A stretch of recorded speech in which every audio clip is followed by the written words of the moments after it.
Afternoon everyone, and welcome back to the channel. I did say I wasn't going to put a video out for today, but I've sat and pondered about what I'm going to do with this and the 205. So the initial thought was to get the cylinder head away off, to peg one off, get it all sorted, done and dusted, whack it back on the bottom end, and just get it back in the car as soon as possible. So I got thinking about 3 or 4 days ago. I thought, well, if I'm going to do that, throw the cylinder head back in, you know, after going to the expense of getting it all skimmed and reworked. I'm thinking, well, if I'm going to do it now, do it properly, really, is the mindset. So I've decided to rebuild a bottom end. I'm not sure if it's going to be this engine or something else at the minute. The inclination is to rebuild this, but I'd really like to increase the displacement. I'd like to get to 2.1. A chap on the group kind of prickled my interest in this, the 205 drivers group on Facebook, and he said put a cast metal bottom end on with my cylinder head, put an 80mm crank on it and take it to 2.1. So I don't know, it just switched the light on really in my head, and I thought I'd really like to do that. And I think now is the right time. I think now is the right time, at the expense of being able to drive it anytime soon. I think now is the right time to rebuild the engine. I would like to just buy an Mi16. There's a couple on offer. I've been offered a couple of them. They've been stud, but they've been dry stored. And the temptation is to buy those. Well, one of the two of them. Go and get one. Whack everything back on. Put the engine in the car. Enough for way down the road. However, there is risk associated with that, because you don't really know what you're buying. And I'm not casting aspersions on the guys that are selling them by any means, but I'd be putting an engine in and then I'd be taking it back out again when this is done and dusted. So the way I'm thinking about it is I've got loads of things planned to go out with the camper stuff this year. I'm just going to bide my time. I'm going to take it easy, take it steady, and just get all the information, get all the bits I need, buy them, stockpile them slowly, send whatever I need to send away to get worked.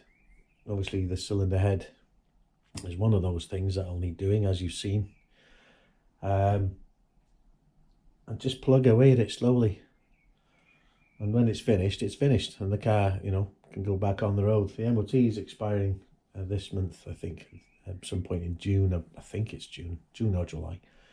So I'm thinking, well, what's the point? What is the point of rushing to get it back on the road? I might as well do it properly and be done with it, because it's, other than the rear axle, it's the only thing really I haven't done with the car. So although the injector failed and caused the issue, I thought now is the time, really. Now is the time to get it all sorted out, and that's what I'm intending to do. So I'm going to find out which crankshaft I need. Do I need to change the connecting rods, etc, etc. I've already got a decent cylinder head. Well, it will be once it's been reworked. It's already been ported and stuff like that. It's got the cams in it. They are confirmed as CatCam 280 cams. Discontinued now. You can't see them. There's no information on them on CatCam's website. But they are CatCam 280s when you go with their part numbers. So they are confirmed. So yeah, it's going to slow the channel down.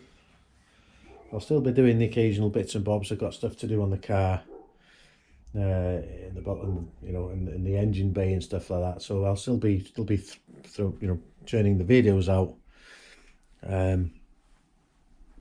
but it won't be adventures in the car. It'll be adventures on the car, and yeah, and stuff like that. So that's the decision, really. I was all in the last video. I was torn on what to do with the block, with the bottom end, but now it's clear. I need to get it all done properly now, whilst the engine is out. So yeah, short video this week, and an unintended one, because I was going to think about it a little bit more, but I thought about it, and that is what I'm going to do. I am literally going to set off on a mission and get it to 2.1, to a 2.1 16 valve. I was going to look at boosting. I was looking at low boost GTI 6 engine and all that kind of stuff, but that would mean possibly changing ECU and all that kind of stuff, and I don't really want to. I want to keep it simple. I want to keep it as simple as I can to get to that point. And that's about it. So yeah, it's been a bumper few weeks really on the channel. So now I'm now at 826 subscribers. The subscription numbers have just shot up the last few weeks. So thank you to everybody who's recently subscribed, and of course to everyone who's been on the journey with me from the start. So thanks to everyone for your continued support. So yeah, there's quite a few bits to come. It'll be hands-on in the garage. Unfortunately, no cruising around in the 205, but it is what it is. So we're going to do the job now, do it properly. So yeah, I'll see you in the next video. It might be next week now, or it might be the week after. I'm not quite sure. I'm going on holiday and stuff, so there might be a slight gap in the videos coming out. But yeah, as ever, thanks everyone for watching. Thanks for subscribing. If you haven't yet, please consider doing so. Just help the channel grow that little bit more. But yeah, stay safe, take care, look after yourselves, and I'll see you in the next episode.